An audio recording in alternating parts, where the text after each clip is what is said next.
জাতীয় সিরাত উদযাপন কমিটি ঐতিহাসিক সরোয়ার্দী উদ্যান ঢাকা বিশ্ব মানবতার মহান বন্ধু মোহাম্মদুর রাসূলুল্লাহ সাল্লাল্লাহু আলাইহি ওয়াসাল্লামের জীবন চরিত্র সম্পর্কে আলোচনার এই পবিত্র অনুষ্ঠানের সম্মানিত সভাপতি বিশিষ্ট আলেমে দ্বীন জনাব মাওলানা আবু তাহের জিহাদি দামাত বারকাতুহুল আলিয়া, মাহফিলের প্রধান অতিথি আন্দরকিল্লা শাহী জামে মসজিদের সম্মানিত খতিব আওলাদে রসুল আল্লামা আনোয়ার হোসাইন তাহের আল জাবের আল মাদানী মাদ্দাজিল্লুহুল আলিয়া, সম্মানিত অতিথিবৃন্দ, মঞ্চে বসা জাতীয় নেতৃবৃন্দ,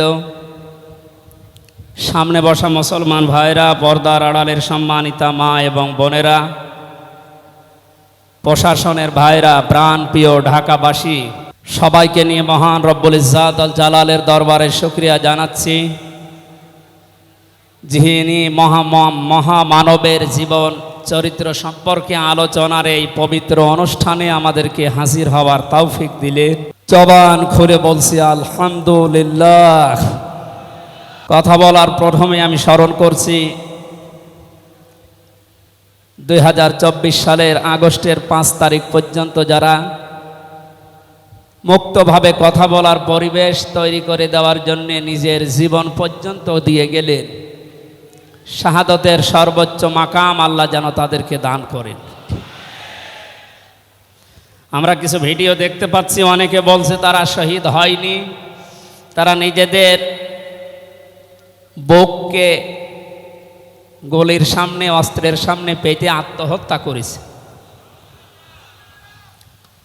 তারা কাদের কাছ থেকে কি পেয়ে কি খেয়ে কথা বলছেন আমি জানি না। কোরআনে কারিমে আল্লাহ তাআলা 1500 বছর আগে জানিয়েছেন। শহীদ এ শব্দটা আমাদের এই বাংলাদেশ, ভারত, পাকিস্তানে যেভাবে ব্যবহার হয়, এটা এত সস্তা বিষয় না, অনেক দামি বিষয়। শহীদদের ব্যাপারে কথা যেন মানুষ উল্টাপাল্টা না বলে, এই জন্য মানুষের মুখের ওপরে আল্লাহ নোটিশ জারি করে দিয়েছে। আল্লাহ পাক বলেন, ওয়ালা তাকুলু লিমান ইউকতালু ফি সাবিলিল্লাহি আমওয়াত বাল আহইয়াউন ইনদা বাল আহইয়াউ ওয়ালাকিন লা তাশউরুন। সূরা বাকারার 154 নম্বর আয়াতে আমি যতগুলো তাফসির পড়েছি, সব মুফাসসির আয়াতের ব্যাপারে একই বক্তব্য দিয়েছেন। আল্লাহ পাক তামাম দুনিয়ার সব মানুষের মুখের উপরে নোটিশ দিয়েছেন, ওয়ালা তাকুলু, কেউ এ কথা বলবা না যে মানুষগুলো আমি আল্লাহর জন্য জীবন দিয়েছে, এরা মারা গেছে, কথা কখনো বলবা না।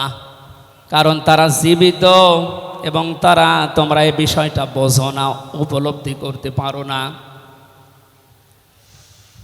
মুখের পরে মানুষ যেহেতু অন্তর দিয়ে ধারণা করতে পারে, এই জন্য আল্লাহ হৃদয়ের উপরে, অন্তরের উপরেও নোটিশ দিয়েছেন, ওয়ালা তাহসাবান্নাল্লাযীনা কুতিলু ফি সাবিলিল্লাহি আমওয়াতা বাল আহইয়াউন ইনদা রাব্বিহিম ইরযাকুন।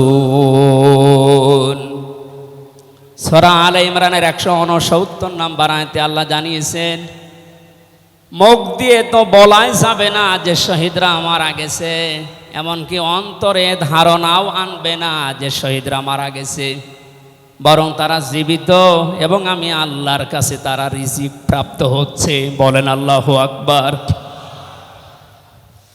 এই আয়াতটা যে 100% বাস্তব। আমি কিছুদিন আগে গিয়েছিলাম গাইবান্ধা, বাংলাদেশ ইসলামী ছাত্র শিবিরের সদস্য ছিলেন ভাইটা। আগস্টের 5 তারিখের আগে তিনি জীবন দিয়েছেন জালিমের বুলেটের সামনে। শহীদ সাব্বির হোসাইন, 1 মাস পরে তার কবর ভেঙে গিয়েছিল এই বৃষ্টির পানিতে, তাজা রক্ত কবর থেকে বের হতে দেখা গিয়েছে। একটা মানুষ যদি খাবার না খাবে তাহলে রক্ত পেল কোথায়? এজন্য এগুলো যারা ছড়াচ্ছেন আমরা আশা করব এই বিষয়গুলো আর সামনে নিয়ে আসবেন না। আমরা কোরআনে কারিমের আয়াতের উপরে 100% বিশ্বাস করি এবং কথা বলি, জালেমের জুলুমের সামনে যারা নিজের জীবন পর্যন্ত দিয়ে গেলেন আগস্টের 5 তারিখের আগ পর্যন্ত, প্রত্যেকেই শহীদ যাদের ঈমান আছে, এবং আল্লাহ তাদেরকে যেন শাহাদাতের সর্বোচ্চ মাকাম দান করেন, বলেন আমিন। কোথায় ছিলাম আমরা আর কোথায় আছি এখনো বাস্তবতা টের পান না। কিছুদিন আগে বাংলাদেশ জামাত ইসলামের কেন্দ্রীয় আমিরে জামাত ডক্টর শফিকুর রহমান কুষ্টিয়াতে গিয়েছিলেন। প্রায় 5000 মানুষকে নিয়ে তিনি একটা অনুষ্ঠান করলেন, যারা 16 জন শহীদ হয়েছিল কুষ্টিয়ায়।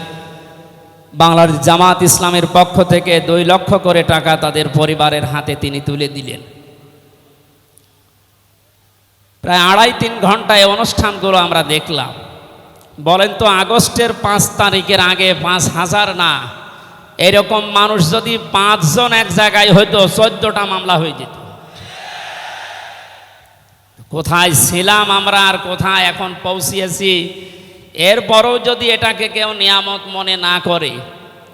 গতকালকের একটা জরিপ আমি পেয়েছি, বাংলাদেশে 100 জনের 14 জন এখনো পর্যন্ত, আপা আপনি ঘাবড়াবেন না, আমরা নরম হয়ে যাই, এ দলে আছে। 100 জনের কতজন? 100 জনের 28 জন এখনো পর্যন্ত থালা নেওয়ার জন্য খুব তাড়াতাড়ি করছে। আমি নাম নাই নিলাম। আনন্দের বিষয়, 100 জনের 58 জন মানুষ এখন চাচ্ছে এদেশে আল্লাহর বিধান দিয়ে জমিনটা চলুক। আগস্টের 5 তারিখ খুব বেশি দিন যায়নি। এই কয়েকদিনের ব্যবধানে যদি এই অবস্থা সৃষ্টি হয়, এই জন্যে আমার মনে হচ্ছে এদেশের অনেক মুনাফিকেরা বুঝে ফেলেছে বিষয়টা, এজন্য খুব তাড়াতাড়ি করছে যে থালা আমাদের হাতে দেন। আমার দাদা একটা গল্প বলতেন। এক লোক বিবাহ করার পরে বাসর রাতে বউকে রেখে একটু বাইরে গেছে। দাদি শাশুড়ি এসে বলছে, আমার কিন্তু পতি চাই, তুমি কি করবা আমি জানি না। নতুন বউ ডাক দিয়ে বলছে, দাদি শাশুড়ি আমার একটু সময় দেন, আপনার পতি হবে, অসুবিধা নেই। শাশুড়ি এসে বলছে, বৌমা আমার কিন্তু নাতি চাই। ঠিক আছে, আমার সময় দেবেন তো। দেবর আর ননদ এসে বলছে, ভাবি আপনি কি করবেন আমরা জানি না, আমাদের কিন্তু ভাতিজা চাই।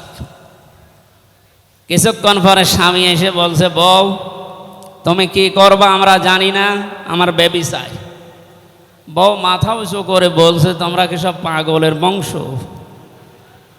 আমার এখনো কিছুই হয়নি, এরপরে 10 মাস 10 দিন সময় লাগবে, তারপরে কারো বেবি চাই, কারো ভাতিজা চাই, কারো নাতি চাই, সব হবে। আমারে তো সময় দেবেন নাকি? 15.5 বছরে যে জঞ্জাল তৈরি হয়ে আছে, 1-1.5 মাসে পরিষ্কার করা সম্ভব? আপনি কি মনে করেন? যারাই দায়িত্ব পেয়েছে ছাত্র জনতার হাত থেকে, দেশের মানুষের হাত থেকে, তাদেরকে তো একটু সময় দেবেন নাকি? কুষ্টিয়াতে বাংলাদেশ জামাত ইসলামের শ্রদ্ধাভাজন আমির উনি সাংবাদিকদের জানিয়েছেন, আমরা সম্মানজনক এবং যুক্তিপূর্ণ সময় তাদেরকে দিতে চাই, যেন দিনের ভোট আর রাতে না হয়। কথা বলেন না কেন? সুতরাং সম্মানজনক সময় নিয়ে তারা ঠিক ব্যবস্থা করবে।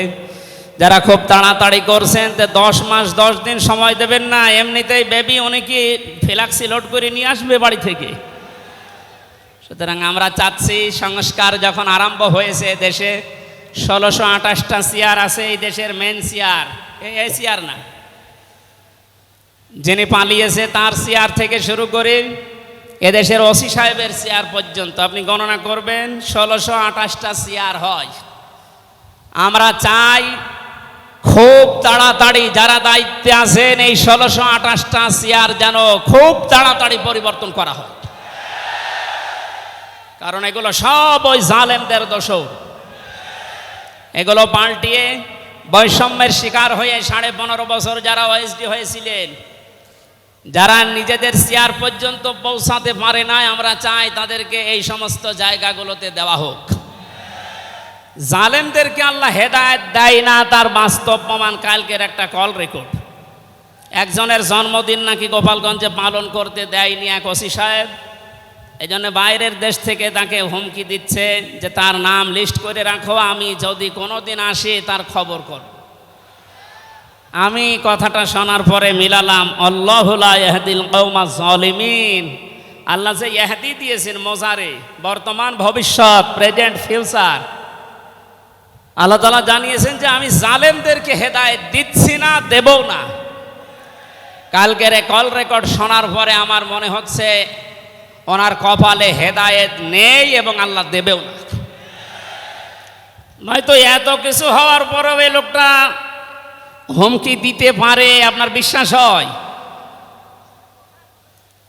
হেদায়েত চাই না, কারণ আমরা হেদায়েত চাইলেও আল্লাহ দেবেন না। জালেমদের হেদায়েত দেবেন না, আল্লাহ নিজে জানিয়েছেন। কারণ জালেমদের বিরুদ্ধে মামলা দায়ের করবে আল্লাহ নিজে। এটা আমি বানালাম।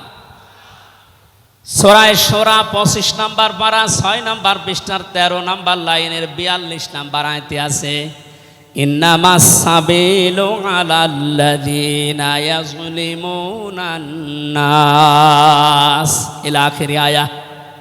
আল্লাহ পাক বলেন, অবশ্যই আমি আল্লাহ নিজে মামলা দায়ের করব, কেস করব, অভিযোগ দাখিল করব তাদের বিরুদ্ধে যারা মানুষ হয়ে মানুষের বিরুদ্ধে জুলুম করে।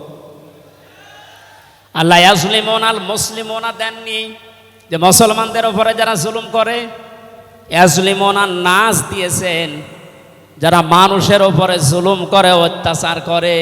এরা আমির হামজার মামলার আসামি না, এরা সরাসরি আল্লাহর মামলার আসামি।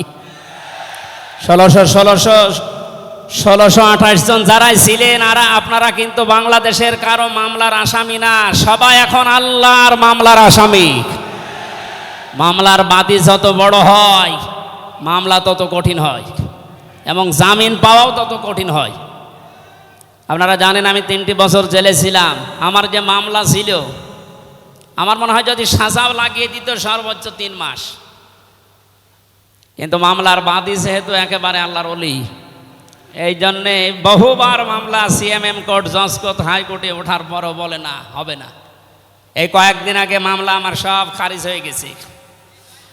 আমি মনে করলাম মাননীয় আদালতকে প্রশ্ন করি যে আমার এই মামলা তো আপনার কাছে 3 বছর ছিল, তো এতদিন তো কিছুই করেননি, হঠাৎ এখন বলছেন কোনো দোষ নেই, সব বেকসুর খালাস করে দিলাম। মামলাটা হাতে নিয়ে উনি বলছে এর ভেতরে তো কোনো মাল ম্যাটারেস নেই, কি দিয়ে বিচার করব, সব বাদ দিয়ে দিলাম। তো এতদিন এই কথা বললে তো আমার 3 বছর জেলে থাকা লাগে না। উনি এইটাই বলতো যে হুজুর আমার হাত বাঁধা ছিল। কি বাধা ছিল? এখন যেহেতু হাত খোলা, ন্যায় বিচার করতে পারছেন, আমরা চাই এদেশে যত চেয়ার আছে সব হাত যেন আবু সাইদের মতো এভাবে খোলা থাকে। এভাবে হাত খোলা চান না? কিয়ামতের আগে কোনো জালেম এদেশের চেয়ারে আর আসতে পারবে না ইনশাআল্লাহ। সতর্ক থাকা লাগবে আমাদের। এই জন্য যারা তাড়াহুড়া করছেন আপনারা একটু শান্ত হন। আগে 10 মাস 10 দিন সময় দেন, বাসর হোক। কথা বলেন না কেন? আমি আর নিচে নামলাম না। আল্লাহ আপনাদেরকে সম্মতি দান করুন, আমিন। দরুদ আর সালাম পড়ছি আমাদের নবী মুহাম্মদুর রাসূলুল্লাহ সাল্লাল্লাহু আলাইহি ওয়াসাল্লামের প্রতি। আজকে সেই বিকাল 3টা থেকে শুরু করে রাত 9টা পর্যন্ত এদেশের পতিতযশা আলেমদের মুখে, ইসলামিক চিন্তাবিদদের মুখে এবং জাতীয় নেতৃবৃন্দের মুখে আপনারা নবীর সিরাত সম্পর্কে বিভিন্ন কথা শুনতেছেন। আমি লাইভ দেখছিলাম। আমার আজকের আলোচনার বিষয় রাসূল সাল্লাল্লাহু আলাইহি ওয়াসাল্লাম কেন একমাত্র আদর্শ। এই পয়েন্টের উপরে কোরআন শরীফ থেকে, হাদিস থেকে আমি 18টা পয়েন্ট বের করেছি। খুব সংক্ষেপে এর উপরে আপনাদের সামনে কথা উপস্থাপন করার চেষ্টা চালাবো ইনশাআল্লাহ। ওমা তাওফীকি ইল্লা বিল্লাহ। জবান খুলে কোরআনের এই সোনালী আয়াতটা একটু পড়েন। আউযু বিল্লাহি মিনাশ শাইতানির রাজিম। বিসমিল্লাহির রহমানির রহিম। লাকাদ কানা লাকুম ফি রাসূলিল্লাহি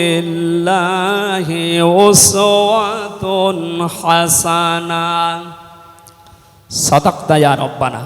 সূরা আহজাব 21 নম্বর আয়াতের প্রথম অংশ আমরা তেলাওয়াত করলাম। আমার আলোচনার বিষয় হচ্ছে বিশ্বনবী কেন একমাত্র আদর্শ। এ পৃথিবীতে বহু মানুষকে আমরা আদর্শের সৈনিক হওয়ার ঘোষণা দিতে শুনি, তারা স্লোগান পর্যন্ত দেয়, আমরা সবাই অমক সেনা, ভয় করি না বুলেট বোমা। আজকের আলোচনার পরে এটা ক্লিয়ার হবে, বিশ্বনবী বাদ দিয়ে অন্য কারো আদর্শের সেনার ঘোষণা যদি কেউ দেয়, এ মারা গেলে নবীর সুপারিশ থেকে বঞ্চিত ও চির জাহান্নামী। আমরা যেহেতু মানুষ এবং আমরা মুসলিম, আমরা জাহান্নামে যেতে চাই না। এই ছোট্ট ভুলের কারণে এই ভুলটা আজকে শুধরিয়ে নেব ইনশাআল্লাহ। সূরা আহজাব কোন সূরা বলেন তো? এটা ক্লাস চলছে, ছাত্রের মতো জবাব দেবেন। আহজাব শব্দের শাব্দিক অর্থ দল সমূহ। এর এক বচনে হচ্ছে হিজবুন। হিজবুন মানে দল। পৃথিবীতে দল আছে দুইটা। প্রশ্ন আসতে পারে, বাংলাদেশে প্রায় ৭৩টার উপরে দল, আর দল দুইটা মানে? হ্যাঁ, দল একটা হচ্ছে আল্লাহর দল, একটা হচ্ছে শয়তানের দল। আমরা সামনে বিস্তারিত এই দুইটা দলের উপরে কথা বলবো ইনশাআল্লাহ। দল করা লাগবে এই ঘোষণা আমির হামজার না আল্লাহর? এ শব্দটা শুনলে অনেকে মানধাত আমলের দিকে নিয়ে যায়। আপনি আলেম মানুষ, হুজুর মানুষ, ইমাম সাহেব মানুষ, আপনি দল দাঁড়িয়ে এগুলো করবেন কেন? কোরআনে কারিমের যদি কেউ একটা আয়াত অবিশ্বাস করে, আর ইমান থাকার কথা।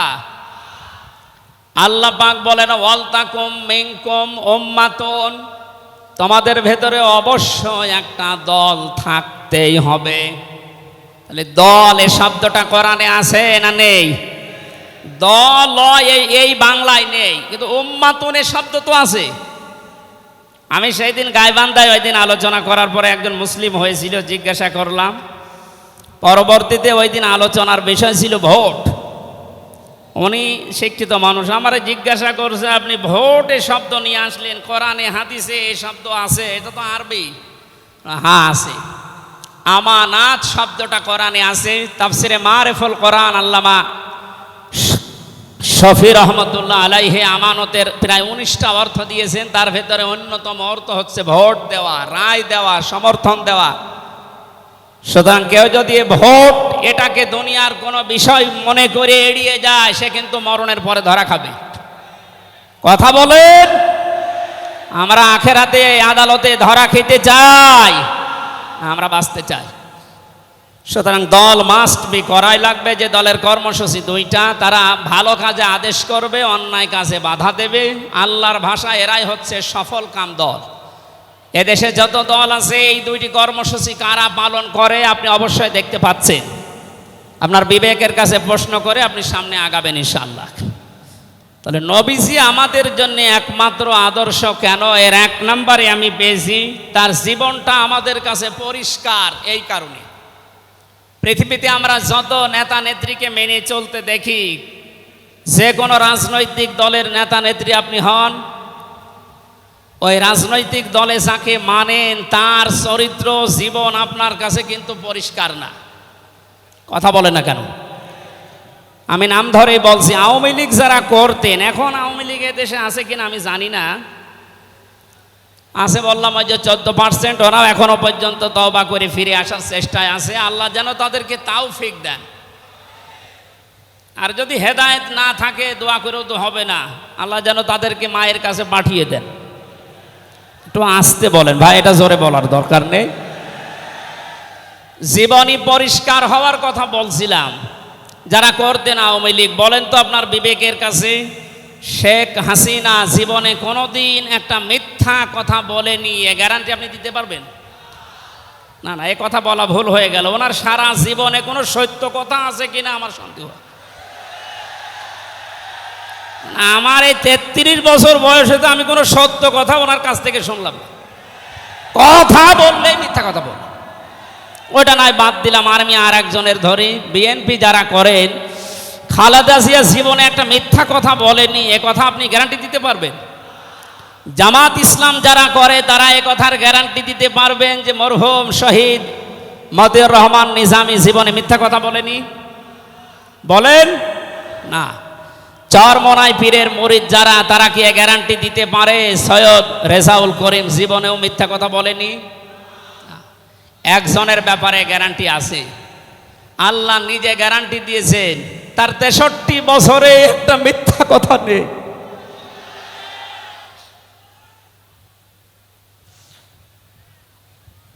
এই জন্য বিশ্বনবী আমাদের একমাত্র আদর্শ হওয়ার কারণ এই যে জীবনে 63 বছরে একটাও মিথ্যা কথা বলেননি। জোরে বলেন আল্লাহু আকবার। এটা যে কত বড় বিষয় আপনি চিন্তা করলে আপনি চিন্তার রেখা শেষ করতে পারবেন না।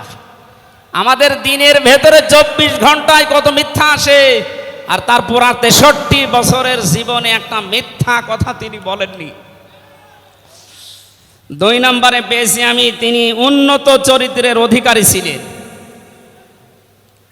এমন চরিত্র আল্লাহ তাকে দিয়েছিলেন। আমি 3 জন নবীর নাম পেয়েছি, আল্লাহর নামের সাথে তাদের নাম আল্লাহ মিলিয়ে দিয়েছেন। হযরত ইসমাঈল আলাইহিস সালামকে আল্লাহ ডাক দিয়েছিলেন গোলামিন হালিম, আমার সহনশীল বান্দা। হযরত ইসহাক নবীকে আল্লাহ বলেছিলেন গোলামিন আলিম, আমার জ্ঞানী বান্দা। আর মুহাম্মদুর রাসূলুল্লাহকে আল্লাহ ডাক দিয়েছেন ওয়া ইন্নাকা লাআলা খুলুকিন আযীম। জোরে বলেন আল্লাহু আকবার। বৃষ্টি হচ্ছে না বাইরে? এখানে ওঠাউঠি করেন কেন? বসেন বসেন।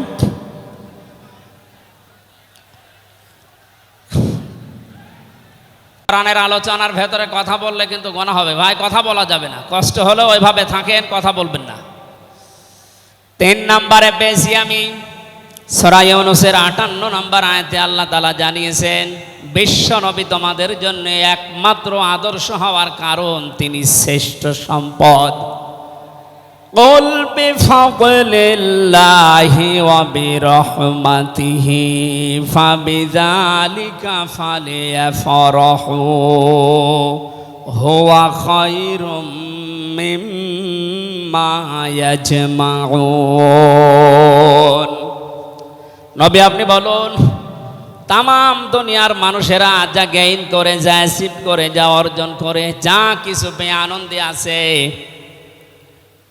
আমি আল্লাহর কাছে এই পৃথিবীর শ্রেষ্ঠ সম্পদ হচ্ছে আপনি।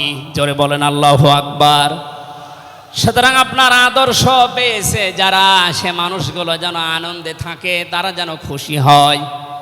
এজন্য আগস্টের 5 তারিখের আগ পর্যন্ত এদেশের 100 জনের মাত্র 15 জন মানুষ বিশ্ব নবীকে একমাত্র আদর্শ মানতেন। তারা খুশি ছিলেন, রাজি ছিলেন। মাত্র 1 মাস কয়েক দিনের ব্যবধানে এই যে 100 জনের এখন 58 জন মানুষ বিশ্ব নবী ছাড়া আর কাউকে বুঝতে চাচ্ছে না। সময়টা যেতে দেন, দেশের 100 জনের 100 জন মানুষ চাইবে বিশ্ব নবী ছাড়া কারো আদর্শ মানি না।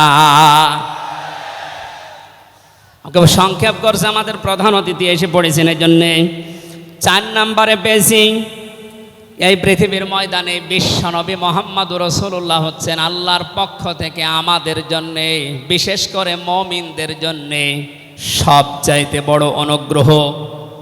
সূরা আলে ইমরানের 164 নম্বর আয়াতে আল্লাহ ঘোষণা দিচ্ছেন লাকাদ মান্নাল্লাহু আলাল মুমিনিনা ইয লাকাদ মান্নাল্লাহু আলাল মুমিনিনা ইয বাআসা ফীহিম রাসূলা ইলা আখির আয়া।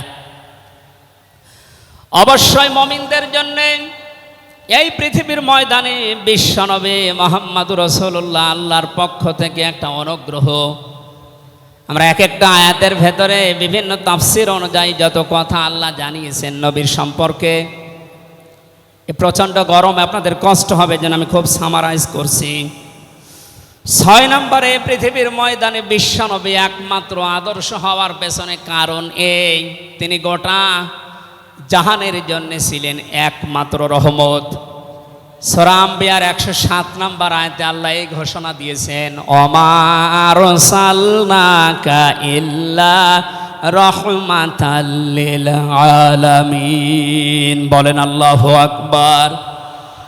আল্লাহ আলম বলেন না যে শুধু পৃথিবীর জন্য, আলামিন যত জগৎ আল্লাহ বাজিয়েছেন আর যত জগতে আল্লাহর যত সৃষ্টি আছে, এতানাজ্জালুল আমরু বাইনাহুন্না, প্রতিটি জগতে ওই সৃষ্টি অনুযায়ী আল্লাহর বিধিবিধান নাজিল হচ্ছে। যেখানেই যেই সৃষ্টি আছে প্রত্যেকটা সৃষ্টির জন্য মুহাম্মদুর রাসূলুল্লাহ হচ্ছেন আল্লাহর পক্ষ থেকে রহমত। বলেন সুবহানাল্লাহ। সেই রহমতকে হযরতে হালিমাতুস সাদিয়া চিনেছিলেন। কোলে নেওয়া থেকে শুরু করে বাড়ি পর্যন্ত যেখানেই নিয়ে গেছেন, সিরাত ইবনে হিশাম বলছে সব জায়গায় হালিমাতুস সাদিয়া বিশ্ব নবীর মাধ্যমে আল্লাহর রহমত পেয়েছিলেন। সিরাত বিশ্বকোষের ভেতরে পেয়েছি আল্লাহর নবীকে হযরতে হালিমাতুস সাদিয়া যেদিন কোলে তুলে নিলেন, হযরতে হালিমা বলেন আমার স্তনে দুধ ছিল না। মুহাম্মদুর রাসূলুল্লাহকে কোলে নেওয়ার সঙ্গে সঙ্গে আমার স্তন দুইটাই দুধে পরিপূর্ণ হয়ে গেছে। আমি ডান স্তন তাকে দিলাম, তিনি পান করলেন। বাম স্তন তাকে দিয়েছি, সঙ্গে সঙ্গে তিনি মুখ বের করে নিলেন। হযরতে হালিমা বলেন আমি একবার, দুইবার, তিনবার মুহাম্মদুর রাসূলুল্লাহর মুখে আমার স্তন দিয়েছিলাম। তিনবারই মুহাম্মদ সাল্লাল্লাহু আলাইহি সাল্লাম স্তন থেকে মুখ বের করে নিয়েছেন। চোখের ইশারা দিয়ে যেন আমাকে বসাতে চাই, মা হালিমা জোর করেন কেন? ডান স্তন এটা আমার অধিকার ছিল, আমি পান করেছি। বাম স্তন এটা আমার অধিকার না। আমি জানি আপনার একটা সন্তান আছে, তার নাম আব্দুল্লাহ, এটা আমার দুধ ভাই আব্দুল্লাহর অধিকার। ও মা হালিমা, পৃথিবীতে আমি ভাইয়ের হক নষ্ট করার জন্য আসি না, এসেছি ভাইয়ের হক ফিরিয়ে দেওয়ার জন্যে। ঢাকাবাসী যেই নবী মায়ের কোলে বসে ভাইয়ের হক নষ্ট করেন নাই এই রবিউল আউয়াল মাসে, সেই নবীর উম্মত আমরা এখন যারা দাবি করছি অধিকাংশগুলোই দেখতে পাই যত বড় হচ্ছি তত ভাইয়ের হক মারার জম হচ্ছি। এটা তো রবিউল আউয়ালের শিক্ষা ছিল না। হযরতে হালিমা বলেন তাকে যে গাধার উপরে তুললাম দুর্বল ছিল, সঙ্গে সঙ্গে সবল হয়ে গেছে। বাড়িতে পৌঁছাতে দেরি, কুয়ায় পানি ছিল না, কুয়া ভর্তি হয়ে গেছে। খেজুর গাছে খেজুর ছিল না, বিশ্বনবী মুহাম্মদুর রাসূলুল্লাহ যেহেতু রহমত, আমার খেজুর গাছে খেজুর পরিপূর্ণ হয়ে গেছে। সুতরাং ওনাকে যেখানেই নেওয়া হয় সেখানে যদি রহমত আসে, আমাদের এই মাথা থেকে পা পর্যন্ত, রান্নাঘর থেকে আন্তর্জাতিক জীবন পর্যন্ত, আজকের এই সিরাত অনুষ্ঠানে যদি সিদ্ধান্ত নিয়ে যেতে পারি সব জায়গায় তাকে ছাড়া কাউকে মানব না, অবশ্যই আল্লাহ পাকে 56,000 বর্গ মাইল রহমত বরকত দিয়ে ভরে দেবেন। কথা বলেন ঠিক কিনা? আল্লাহ যেন এটা দেন আমাদের মাধ্যমে, বলেন আমিন। 6 নাম্বারটা 7 নাম্বারটা খুব গুরুত্বপূর্ণ, এইটার ব্যাখ্যা করার জন্য আমি 8-10 মিনিট সময় নিলাম, একটু খেয়াল করবেন। বিশ্বনবী আমাদের একমাত্র আদর্শ, এই কারণে 7 নাম্বার পয়েন্টে আমি কোরআন থেকে নিয়েছি। গণা মাপের গ্যারান্টি শুধু তার আদর্শ অনুসরণের মাধ্যমে। পৃথিবীতে বহু মানুষ আছে, বহু বিশ্ব নেতার দাবি অনেকে করছে, অনেকে বিশ্ব মানবতার দাবি করছে, অথচ বিশ্ব নেতা হওয়ার জন্য যে 7টা কোয়ালিটি লাগে আমরা অধিকাংশ মানুষের ভেতরে পাই না, আন্দাজে শুধু ঢোল বাজায়। এ পৃথিবীতে বিশ্ব নেতার দাবি করতে পারেন নবীরা, রাসূলরা, কথা বলেন ঠিক কিনা? এই পৃথিবীতে বিশ্ব নেতৃত্ব দেওয়ার দাবি করতে পারে নবী রাসূলরা, এ কথার সাথে একমত আছেন? আমরা একজন নবীর নাম বলছি, হযরত ঈসা রূহুল্লাহ। তিনি জন্মের পরে তার জাতির লোকেরা তাকে অবৈধ, হারামজাদা, এরকম উল্টা পাল্টা নাম দিয়ে ডাকতো। হযরতে মরিয়ম আলাইহিস সালামের কাছে যখন জিজ্ঞাসা করেছে জাতির লোকেরা বিয়ে হয়নি, সন্তান পেলে কোথায়, খুব খেয়াল করে শুনবেন। হযরতে মরিয়ম ইশারা দিয়েছিলেন দোলনার দিকে, ফাশারাত ইলাইহি ক্বালু কাইফা নুকাল্লিমু মান কানা ফিল মাহদি সাবিয়্যা। তিনি ইশারা দিয়ে বললেন, এই যে দোলনায় যে ছেলেটা আছে ওকে জিজ্ঞাসা করো ওর জন্মের পরিচয় বলতে পারবে। ওরা বলছে ছোট্ট বাচ্চা কথা বলবে কি করে। সঙ্গে সঙ্গে দোলনা থেকে হযরতে ঈসা তার এই জাতির লোকের এই কথার উত্তর দিয়েছেন, জবাব দিয়েছেন, ক্বালা ইন্নী আবদুল্লাহ আতানিয়াল কিতাবা ওয়া জাআলানি নাবিয়্যা ওয়া জাআলানি মুবারাকান আইনামা কুনতু ওয়া আওসানি বিস-সালাতি ওয়াজ-যাকাতি মা দুমতু হাইয়্যা। বলেন আল্লাহু আকবার। দোলনা থেকে হযরত ঈসা বললেন, আমি অবৈধ সন্তান না, আমি জারজ না, আমি আল্লাহর বান্দা। আল্লাহ পাক আমাকে জামানায় নবী করে পাঠিয়েছেন এবং আমাকে সামনে কিতাব দেবেন। আমাকে তিনি ওসিয়ত করেছেন, আদেশ দিয়েছেন আমি যেন সালাত আদায় করি, যাকাত আদায় করি যতদিন আমি জীবিত আছি। আমার মা আর বাবার সাথে, মায়ের সাথে যেন আমি ভালো ব্যবহার করি। এখানে কয়েকটা পয়েন্টের দিকে তাকান। হযরতে ঈসা তিনি নিজের পরিচয় দিতে গিয়ে প্রথমে বললেন, আমি আব্দুল্লাহ, আল্লাহর বান্দা। আল্লাহ আমাকে জামানার নবী করে পাঠিয়েছেন এবং কিতাব সামনে আমাকে দেবেন। আজ পৃথিবীর ময়দানে যারা বিশ্ব নেতা হওয়ার কথা জানায়, যাদেরকে দাবি করা হয়, দেখেন তো এ মানুষগুলোর বাবা এক ধর্মের, মা আর এক ধর্মের। জন্ম আপনার আগে বৈধ হওয়া লাগবে, এরপরে বিশ্ব নেতা। যে 7টা পয়েন্ট আছে আয়াতের তাফসিরে, অত জোরে বলার দরকার নেই, আপনি বুঝলেই হবে। বিশ্ব নেতা হওয়ার জন্য প্রথম কোয়ালিটি থাকবে, আপনার জন্ম হওয়া লাগবে বৈধ। এ পৃথিবীর প্রত্যেকটা নবীর জন্ম ছিল বৈধ, কোন নবী অবৈধ না। কথা বলেন। অথচ এখন অনেককে এমন দাবি করে আকাশে তোলা হচ্ছে যার মা এক ধর্মের, বাবা আর এক ধর্মের। আমি বাকি 6টা নাই বললাম। ঢাকাবাসী, এবার আসেন তো সূরা আলে ইমরানের 131 নম্বর আয়াতের এই ব্যাখ্যাটা বলার জন্য আমি এই আশপাশে যাচ্ছিলাম। বিশ্ব নবীকে অনুসরণ করলে জীবনের গুনাহ মাপের গ্যারান্টি দিয়েছেন কে? এতদিন আয়াত যেভাবে শুনেছেন ওইভাবে না, যেহেতু এখন ডিজিটাল যুগ, ডিজিটাল কায়দায় শোনা লাগবে।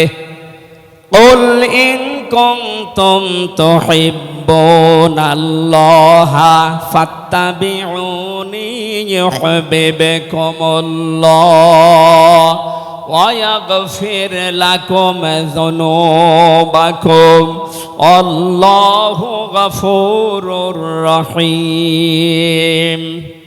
এটা তাফসিরে ফি জিলালিল কোরআনে সাইয়্যিদ কুতুব বিস্তারিত দিয়েছেন, আমি শুধু ইঙ্গিত দিচ্ছি, একটু তাকান। আল্লাহ পাক বলেন, নবী আপনি বলুন, যদি আল্লাহকে ভালোবাসি এ দাবি তোমাদের থাকে, এ দাবি আমাদের আছে না নেই? আল্লাহকে আমরা ভালোবাসি এ দাবি আছে না নেই? আল্লাহ বলেন দাবি যারা করে তাদেরকে আপনি বলেন যে ফাত্তাবিউনি, তারা যেন আপনার অনুসরণ করে। আল্লাহ পাক বলেন তারা যদি আপনার অনুসরণ করে ইউহিব্বুকুমুল্লাহ, আমি আল্লাহ নিজেই তাদেরকে ভালোবাসা আরম্ভ করব। আমি যদি কাউকে ভালোবাসি তার জীবনের অপরাধগুলো মাফ করে দেই, আমি গফুর, আমি রহিম। এ পর্যন্ত বাংলা অর্থ ছিল। এবার আসেন ব্যাখ্যায়। এদিকে আসেন আপনারা, এদিকে আসেন। ফাত্তাবিউনি, আমার অনুসরণ করো, আমাকে দেখে দেখে চলো। এখন এই অনুসরণ করা লাগবে কি নবীজির জীবনের আংশিক না পূর্ণাঙ্গ? আরো জোরে বলেন, আংশিক না পূর্ণাঙ্গ? আব্দুল্লাহ ইবনে উবাইয়ের দিকে তাকান, এ লোকটা অনুসরণ করেছিল কিন্তু আংশিক, এই জন্য মুনাফিকের সর্দার হয়ে মারা গেছে। কথা বলেন ঠিক কিনা? তার নামাজ ছিল রসুলের মতো, রোজা ছিল রসুলের মতো, নবীজির পেছনে হজ করেছে, নবীজির সাথে বিশ্ব নবীর সাথে ইফতারি করেছে, কিন্তু বিশ্ব নবী এই পৃথিবীর নেতা এটা সে মানত না। আজ বাংলা সহ বিশ্বে বহু মুসলমান এই থিওরিতে আছে, তারা নামাজ রসুলের মতো পড়ে, রোজা রসুলের মতো রাখে, কিন্তু সমাজ নবীজি, রাষ্ট্র নবীজি 10 বছর কোরআন দিয়ে চালিয়েছিলেন, এইটা মানতে তারা রাজি না। এ মানুষগুলোর অনুসরণ হচ্ছে আংশিক না পূর্ণাঙ্গ? সুতরাং আংশিক অনুসরণ করলে আল্লাহ কি আপনাকে ভালোবাসা আরম্ভ করবে? না। ইহবিব এটা মোজারে, বর্তমান ভবিষ্যৎ, প্রেজেন্ট ফিউচার। যখন আপনি পূর্ণাঙ্গ অনুসরণ করার জন্য দাড়ি থেকে মাথা থেকে শুরু করে পা পর্যন্ত, রান্নাঘর থেকে শুরু করে আন্তর্জাতিক জীবন পর্যন্ত সব জায়গায় বিশ্ব নবীকে অনুসরণের সিদ্ধান্ত নিয়ে নেমে পড়বেন, আল্লাহ তখন ভালোবাসা আরম্ভ করবে। আয়াত অনুযায়ী দেশে এখনো যারা পূর্ণাঙ্গ অনুসরণ আরম্ভ করেননি, একটু নিজের দিকে তাকিয়ে ভাবেন তো। আপনি 14 বার হজ করতে পারেন, 24 বছর রোজা রাখতে পারেন, প্রতিদিন 72 রাকাত নামাজ পড়তে পারেন নফল, কিন্তু এখনো পর্যন্ত আল্লাহর ভালোবাসা আপনি পাওয়া শুরু করেন। এ কথা বুঝে এসেছে? সুতরাং আমাদের অনুসরণ হবে কি আংশিক না পূর্ণাঙ্গ? আরো জোরে বলেন। নবীজির মতো নামাজ পড়া যেমন, বিশ্ব নবীর মতো রাষ্ট্র চালাতেও হবে ওই রকম। নবীজি জানিয়েছেন, মান মাতা ওয়ালাম ইয়াখযু ওয়ালাম ইউহাদ্দিস বিহি নাফসাহু মাতা আলা শুবাতিন মিনান নিফাক। যে লোকটা মরে গেল কিন্তু তার এই চিন্তা ভাবনা ছিল না যে জমিন আল্লাহর কোরআন দিয়ে চলুক, এই লোকটা মুনাফিক হয়ে মরবে, কেউ তাকে বাঁচাতে পারবে না। অথচ এই হাদিসটা সামনে নিয়ে বাংলাদেশে আমরা এখনো অনেককে নামাজ পড়া, রোজা রাখা, দাড়ি রাখা, জুব্বা গায়ে দেওয়া মানুষকেও মুনাফিক হয়ে মরার সম্ভাবনা দেখতে পাচ্ছি। কথা বলে ঠিক কিনা? সুতরাং আমরা চাই নবীজি যেভাবে নামাজ পড়েছিলেন, বিশ্ব নবী যেভাবে রাষ্ট্র চালিয়েছিলেন, ওইভাবে আমাদের এই দেশটাও 10 বছর চলুক। আমিরে জামাত ডাক্তার শফিকুর রহমান কয়েকদিন আগে ঘোষণা দিয়েছেন, 15 বছর লাগবে না, মাত্র 10টা বছর আমাদের হাতে দেন, আমরা গ্যারান্টি দিতে পারি এ দেশের মানুষকে। 9টা পয়েন্ট ওখানে উনি দিয়েছেন, সবগুলোর বাস্তবায়ন করে এই 16 কোটি মানুষকে উনি দেখাবেন। এটাকে আজ অনেকে রাজনীতি মনে করে উল্টাপাল্টা দিকে নিয়ে যাচ্ছেন। আমার বিশ্ববিদ্যালয়ে থাকাকালীন এক দুষ্টু বন্ধু ছিল, 10 বছর নবী কোরআন দিয়ে রাষ্ট্র চালিয়ে বলতে পেরেছিলেন, খায়রুল কুরুনি করনি, আমার যুগ শ্রেষ্ঠ যুগ। আমাদের দেশটা 53 বছর স্বাধীন হয়েছে, 1 বছরও কোরআন দিয়ে চলেছে। এই জন্যে তো কোনো জিনিস নিরাপদ না। আমার ছোট দাদা উনি বলছিলেন যে হজে যাওয়ার পরে দেখি একটা ঘড়ি পড়ে আছে, মোবাইল ঘড়ি। চিন্তা করলাম নেব না, মনের ভেতরে ভয়, যদি ধরা পড়ে যায় তাহলে তো মানুষ, এ দেশে তো ধরা পড়লে আবার হাত কেটে দেবে, দেশে যাওয়ার পরে মানুষ বলবে হাজী সাহেব চোর। এই ভয়তে নিলাম না। কি করি, অতক্ষণ দাঁড়িয়ে থেকে কেউ নেয়ও না, কারো পায়ের নিচে পড়ে আবার নষ্ট হয়ে যাবে। তুলে নিলাম এদিক ওদিকে তাকিয়ে। হারানো জিনিস যেখানে জমা দেয় ওই জায়গায় জমা দিলাম। ওনারে জিজ্ঞাসা করলাম, ভাই মোবাইলের দাম কেমন হবে? উনি আমার বলছে, ইয়া হাজিউল হজ্জা তাইনা বিলাদুকা, হে হাজি দেশ কোথায়? দাদা বলে, জি তুমেন বাংলাদেশ, বাংলাদেশ থেকে এসেছি। আপনার বাংলাদেশের টাকার মান অনুযায়ী এই ঘড়ি মোবাইলের এটা দাম হবে 72,000 টাকা। কত? 72,000 টাকার মোবাইল পড়ে আছে, ঘড়ি কেউ নিচ্ছে না। এদেশে থাকবে? বলেন। সাধারণ মানুষের কাছে থাকা দূরের কথা, দরবেশের কাছে থাকবে 36,000 কোটি টাকা। আমার মনে হয় আমার 33 বছরের জীবনে গণনা করেও শেষ করতে পারবো না। পদ্মা সেতু আর একটা বানিয়ে এখনো 4,000 কোটি টাকা রাষ্ট্রে থেকে যেত। কথা বলেন। দরবেশ যদি এই করে, যেগুলো ধরবেশ, ওগুলোর চরিত্র কি বলে? এই জন্য এই বন্ধুটা আমারে বলছিল, আমি রামজা, আমি কুষ্টিয়া থেকে যাচ্ছিলাম ঢাকাতে, একটা নর্মাল কোচে চড়ে হঠাৎ আমার পেটে গন্ডগোল। সিরাজগঞ্জ রোড পার হওয়ার পর ড্রাইভারকে বললাম যে ভাই একটু দাঁড়ান, আমি নেমে যাব, আমার পেটে গন্ডগোল। ড্রাইভার বলছে গাড়ি থামবে না, একেবারে জায়গা মতো থামবে। আপনার যদি বেশি অসুবিধা হয় তো পেছনে সিট খালি আসে, বসে বসে আল্লাহ আল্লাহ করেন। ও বলছে আমার পেটে গন্ডগোল, একে আল্লাহ আল্লাহ থামে? পেছনে যেয়ে দেখি কয়েকটা সিট খালি পড়ে আছে, ওই যে পলিথিন দেয় বমি করার জন্য, একটা নিলাম, 2 সিটের মাঝে বসে ওই কাজ করলাম। চিন্তা করলাম এটা যদি রেখে চলে যায় তাহলে আমার তো বদনাম হয়ে যাবে। পকেট থেকে একটা সাদা রুমাল ছিল, ওইটা বের করলাম, টাইট করে বাঁধলাম, পেছনের চালানা খুলে ফেলে দেব।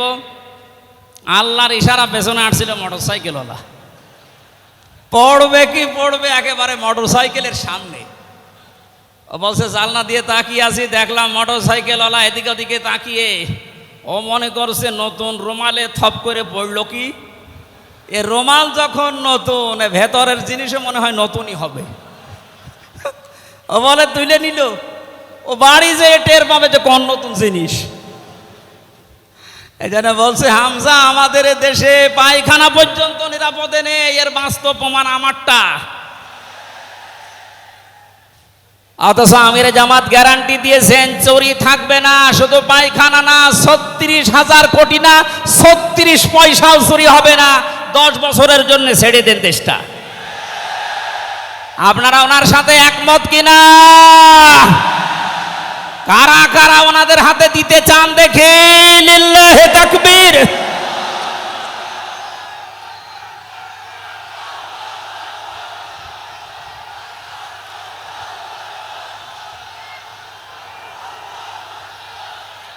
আলহামদুলিল্লাহ ভাই,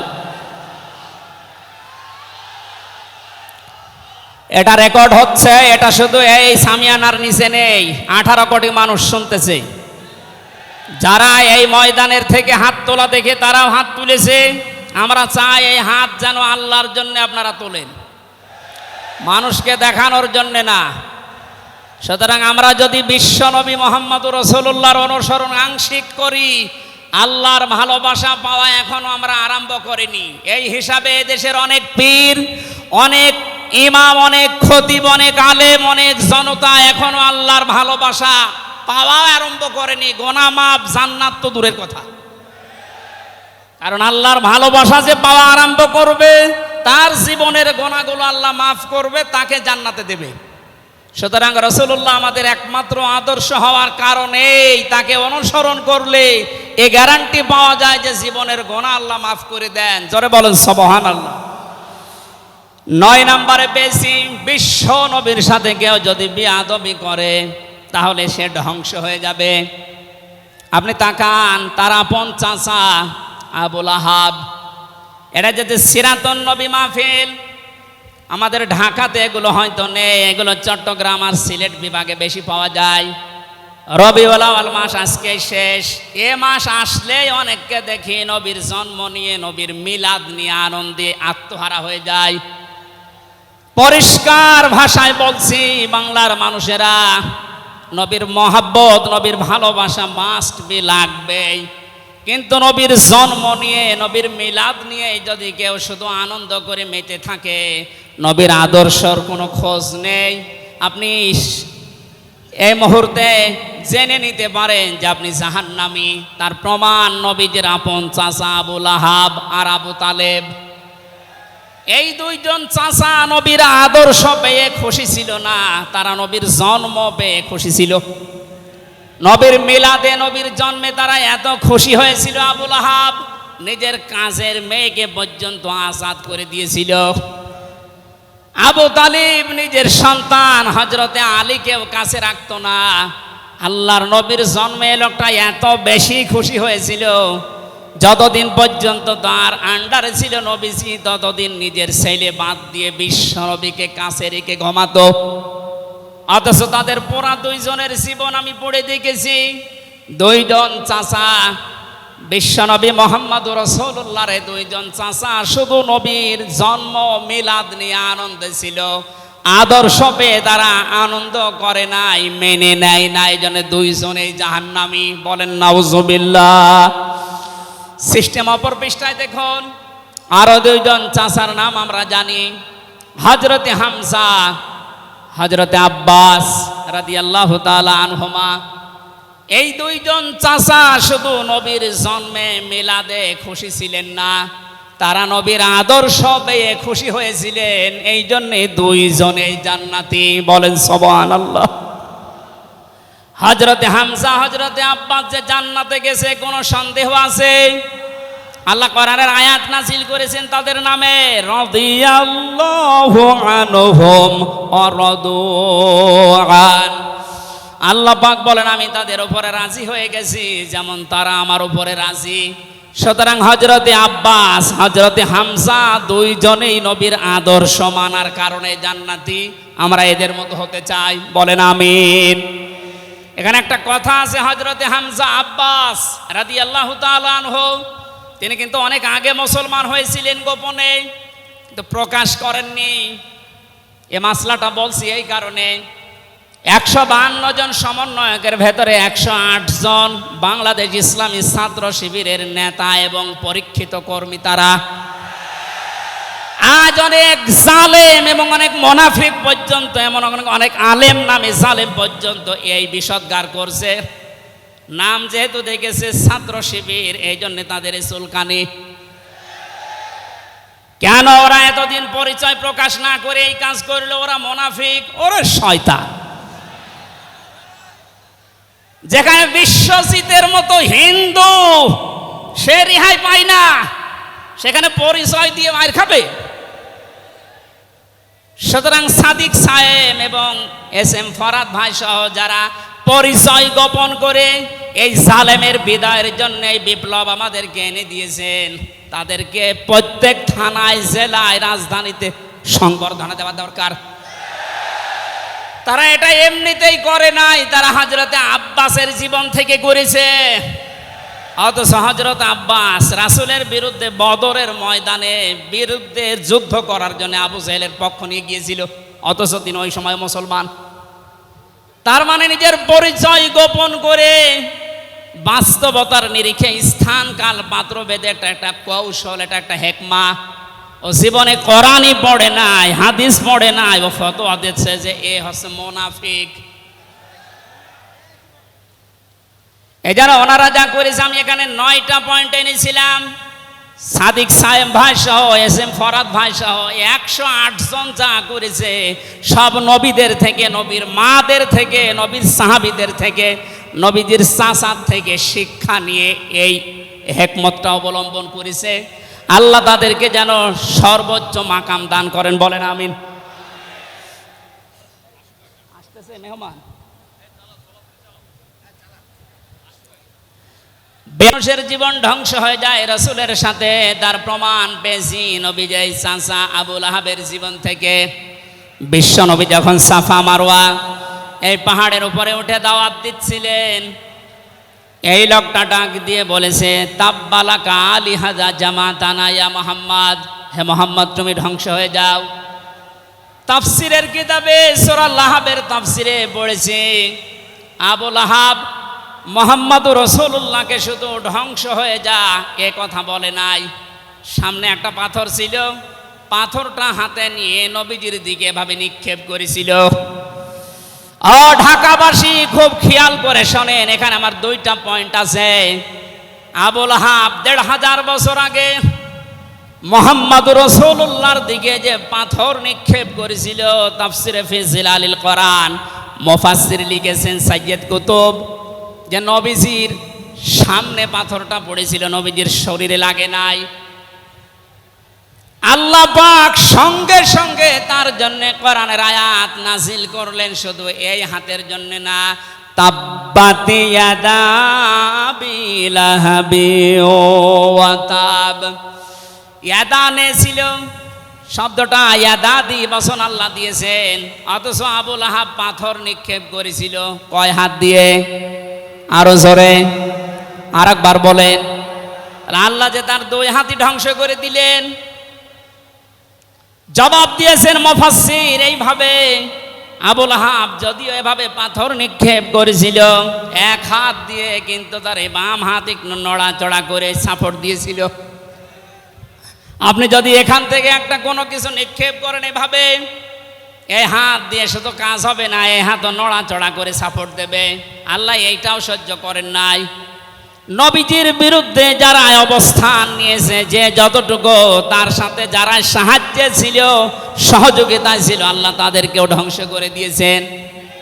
এই 15.5 বছরে আল্লাহর নবীর আদর্শকে, তার শিক্ষাকে, শিক্ষা ব্যবস্থা থেকে ডাইরেক্ট ডান হাতের মতো, অনেকে বাম হাতের মতো পেছন দরজা দিয়ে নাড়াচাড়া করে উল্টিয়ে ফেলেছিলেন। এই কথা বলেন না কেন? হযরতে আবু বকর আর নবীজির সেই সারে গারে সুরের সেই ঘটনাটা আমাদের শিক্ষা ব্যবস্থা এখন আর নেই। এগুলো তুলে ওখানে বাবার জীবনী বসিয়েছেন। সুতরাং নবীজিকে যারা আঘাত দিয়ে শিক্ষা ব্যবস্থা থেকে 96% মুসলমানের এই দেশে নবীর আদর্শ বাদ দিয়ে অন্য কাউকে যারা বসাতে চেয়েছিলেন, যারা ডাইরেক্ট এগুলো করেছিলেন, যেগুলো মন্ত্রণালয়ের দায়িত্বে ছিল, বাম হাত দিয়ে যারা পেছন দরজা দিয়ে নাড়াচাড়া দিয়েছেন, উপদেষ্টা মণ্ডলের ভেতরে 2 জন আছে, তারা সমকামিতা প্রমোট করছেন, আমরা শুনতে পাচ্ছি। পাঠ্যপুস্তকে যে পরিবর্ধন আনার চেষ্টায় আছেন, 96% মুসলমান কিন্তু ঘুমিয়ে যায়নি, এরা এখনো জেগে আছে।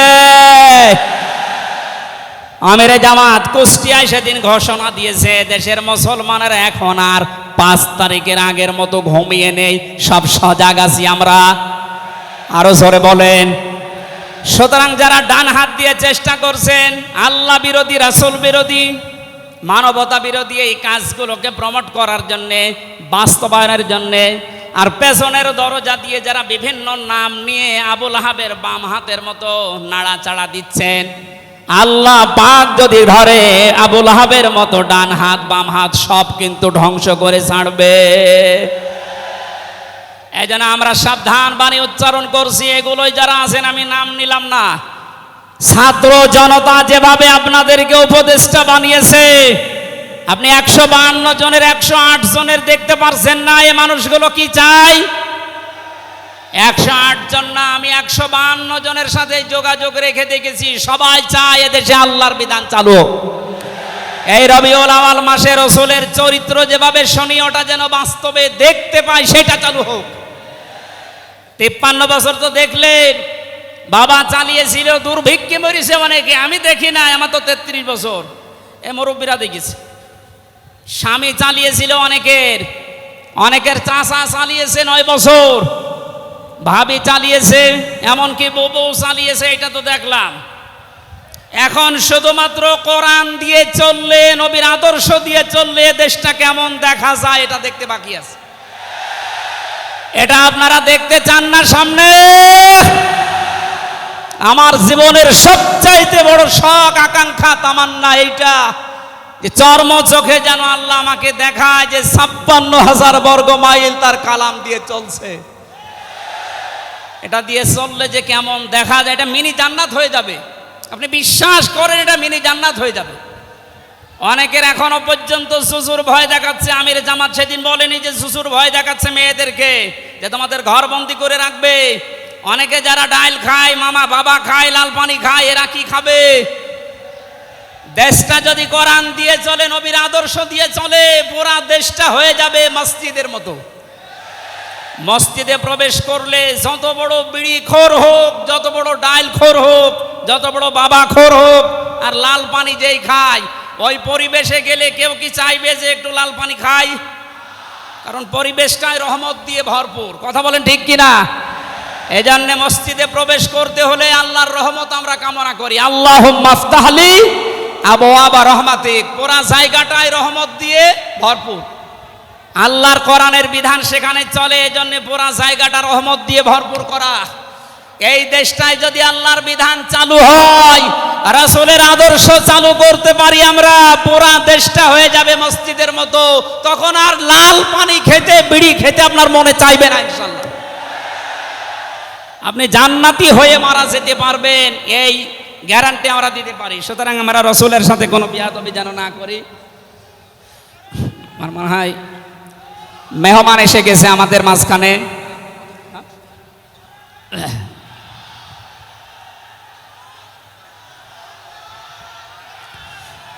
লিল্লাহি তাকবীর। আওলাদে রাসূলের আগমন,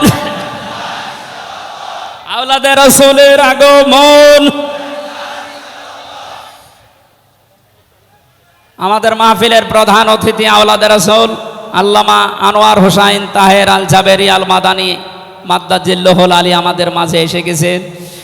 আমরা যে প্রচণ্ড গরমে আপনারা কষ্ট পাচ্ছেন, এবং উনি যেহেতু এসে গেছে এখন আর কথা বলা মনে হয় ঠিক হবে না।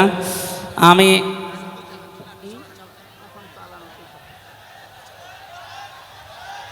এই এখানে যা বসা আছে সব আমার উস্তাদের উস্তাদ। এই জন্য আমি কথা বলতে চান, পয়েন্টগুলো শেষ করছি। 10 নম্বরে পেয়েছি তিনি শরীয়ত প্রণেতা, হ্যাঁ বললে হালাল, না বললে হারাম, সুতরাং তার সম্মান অনেক বেশি। 11 নম্বরে তিনি ছিলেন দাঈ ইলাল্লাহ, তিনি ডাকতেন শুধুমাত্র আল্লাহর দিকে। কার দিকে? আমি একটা পয়েন্ট এখানে বলি, খুব খেয়াল করে শুনবেন। সূরা হামিম সেজদার 33 নম্বর আয়াতটা এতদিন যেভাবে শুনেছেন ওইভাবে না, একটু ভালো করে খেয়াল করে শোনেন। আল্লাহ পাক বলেন, ওমান আহসানু কাওলাম মিম্মান দাআ ইলাল্লাহি ওয়া আমিলা সালিহান ওয়া ক্বালা ইন্নানি মিনাল মুসলিমিন। ওই লোকটার কথার চাইতে আর উত্তম কথা কে বলে দুনিয়ায়? যে লোকটা আল্লাহর দিকে মানুষকে ডাকে, নিজে ভালো ভালো কাজের আঞ্জাম দেয়, আর নিজে পরিচয় ওপেন করে যে আমি একজন মুসলমান। আমি কি? বাংলার মুসলমানেরা আপনি আয়াতের দিকে 3টা বিষয় খেয়াল করেন। এদেশে কম বেশি আমরা 96% যেহেতু মুসলমান, এই জন্য আল্লাহর দিকে আমরা ডাকি, এটা আমি মেনে নিলাম। 2 নম্বরে ভালো ভালো কাজের আঞ্জাম আমরা নিজের জায়গা থেকে হলেও কম বেশি দিতে পারছি বা দেই। 3 নম্বরে যেটা ওয়াকালা ইন্নানি মিনাল মুসলিমিন, আমি মুসলমান, এই ঘোষণা দেওয়ার মতো পরিবেশ এই দেশে এখনো আসে নাই। কথা বলেন। এখন এমন জায়গা অনেক আছে যেখানে আমি মুসলমান, এ কথা বলা এখনো সম্ভব না। সুতরাং আয়াতের 3 নাম্বার, এটা যদি বাস্তব এই চর্মচোখে দেখতে চান যে আমি মুসলমান, এই পরিচয় দিয়ে আমি এই পৃথিবীতে টিকে থাকতে চাই, তাহলে এই দেশটা কোরআনের হাতে দেওয়া লাগবে, মাস্ট বি। কথা বলেন ঠিক কিনা? সুতরাং আমাদের এখন থেকে ডাক হবে কোনো পীরের দিকে না, কোনো বাবার দিকে না, আমাদের একমাত্র ডাক হবে আল্লাহর দিকে। জোরে বলেন আমিন। 12 নম্বরে পেয়েছি তিনি যুদ্ধবন্দীদের সাথে এমন ভালো আচরণ করতেন। ইয়ামামার একজনের নাম পড়লাম হাদিসের পাতায়, বিগ লিডার ছিলেন এই লোকটা, সামামা ইবনে ওয়াসাল রাদিয়াল্লাহু তাআলা আনহু। বদরের ময়দানে তিনি ধরা পড়লেন, সাহাবীরা তাকে বেঁধে রেখেছে মসজিদের ভেতরে খুঁটির সাথে। নবীজি এসে বললেন, সামামা কেমন লাগে তোমার, কি আচরণ আমার কাছে আশা করো? লোকটা বলে, মুহাম্মদ সাল্লাল্লাহু আলাইহি সাল্লাম, আপনি আমাকে মেরেও ফেলতে পারেন, ছেড়েও দিতে পারেন। নবীজি তাকে বললেন, সামামা এই দুনিয়ায় শেষ দুনিয়া না, আর একটা জগৎ আমাদের সামনে আসে। ইসলামের বিশাল কিছু তার সামনে তুলে ধরলেন। বাড়িতে যাওয়ার পরে নিজের হাতে রান্না করে খাবার পাঠালেন তার জন্যে। দ্বিতীয় দিন আবার তাকে দাওয়াত দিলেন ইসলামের। বিশ্ব নবী নিজে উটের দুধ এক সাহাবীকে দিয়ে দহন করিয়ে গরম করে পাঠালেন। মনে হচ্ছে তিনি জামায় আদর করছেন, অথচ সে লোকটা যুদ্ধবন্দী। একটা যুদ্ধবন্দী মানুষের সাথে বিশ্ব নবীর যে আচরণ, এ পৃথিবী অবাক হয়ে গেছে। অথচ এই 15.5 বছরে যুদ্ধবন্দী না, কারাবন্দী, তাও অন্যায় ভাবে।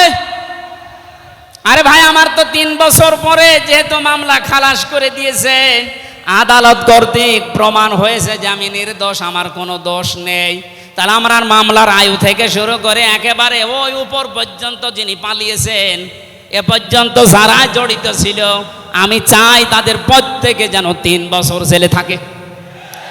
এইটাই ন্যায় বিচার হবে। কথা বলে না কেন? আমার জন্য 3 বছর, ব্যারিস্টার আরমানের জন্য 8 বছর, 11 বছর। কত বছর? আপনি যে চট করে ঢুকে পড়বেন, আগে 11 বছর থাকেন, এরপরে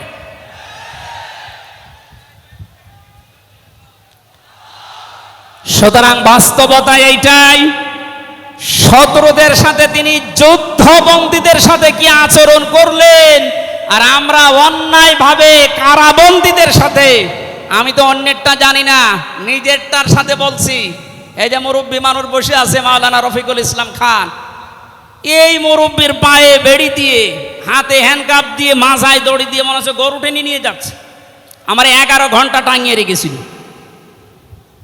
অথচ নিজেরাই বলছিল যে আপনার কোনো দোষ নেই, আমরা জানি। তো দোষ নেই, আমরা ধরে রেখেছেন কেন? ছেড়ে দেন। বলে না, উপরের নির্দেশ। কোথায় পৌঁছিয়েছিল দেশটা? আর তারা এই রবিউল আউয়াল আসলে একদিন ছুটি দিত নবীর জন্মদিন পালন করার জন্য। নবীর আদর্শের কোনো খোঁজ খবর তাদের কাছে নেই। এই উসামা ইবনে ওয়াসাল নবীজির আচরণ দেখে শেষ পর্যন্ত বাপদাদার ধর্ম ত্যাগ করে ইসলাম কবুল করেছিলেন।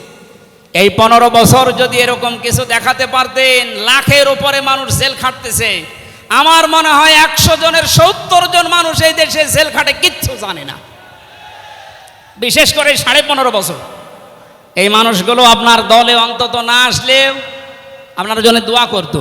এরপরে আমি পেয়েছি বিশ্বনবীকে একমাত্র আদর্শ হওয়ার কারণ তিনি শত্রুদের সাথে এমন আচরণ দেখিয়েছিলেন, পৃথিবীতে ইতিহাস হয়ে আছে। তায়েফে তিনি দোয়া করেছিলেন, আল্লাহুম্মা হাদি কওমি ফাইন্নাহুম লা ইয়ালামুন।